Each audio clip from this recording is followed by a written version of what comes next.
మధ్యలో మధ్యలో అయితే కలుపుకోవాలి. చూడండి ఇట్లయితే రెడ్ కలర్ వస్తుంది కదా, ఆ విధంగా అయితే కలుపుకోవాలి. చాలా బాగుంటుంది, ఒకసారి మీరు ట్రై చేయండి. ఎంత బాగుంటుంది తెలుసా అసలు. సింపుల్గా అప్పటికప్పుడు చేసుకోవచ్చండి. చూడండి ఇట్లయితే రెడ్ కలర్ అయితే వచ్చేసినాయి కదా. ఇప్పుడైతే నేనైతే పసుపు అయితే వేసుకున్నాను. చిటికెడంత పసుపు వేసుకొని మంచిగా కలుపుకోవాలండి. అయితే కలుపుకోవాలి. పచ్చివాసన వేయంత వరకు కలుపుకోవాలి. ఇప్పుడైతే కట్ చేసి పెట్టుకున్న టమాటా ముక్కలను అయితే వేసేసుకోవాలి. చూడండి ఇప్పుడైతే నేనైతే టమాటా ముక్కలను అయితే వేసేసుకున్నాను. మంచిగా కలుపుకోవాలి.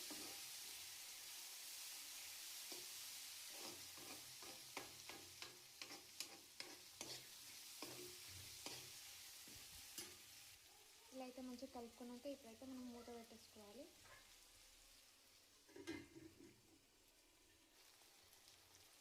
ఇలా మధ్యలో అయితే కొంచెం కలుపుకోవాలి, మాడదు.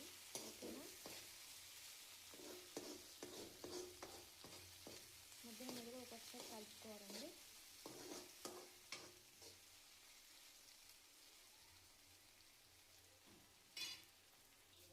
ఇప్పుడైతే నేనైతే 1 స్పూన్ కారం అయితే వేసుకుంటున్నాను. మీకు కావాలనుకుంటే 2 స్పూన్స్ కూడా వేసుకోవచ్చు.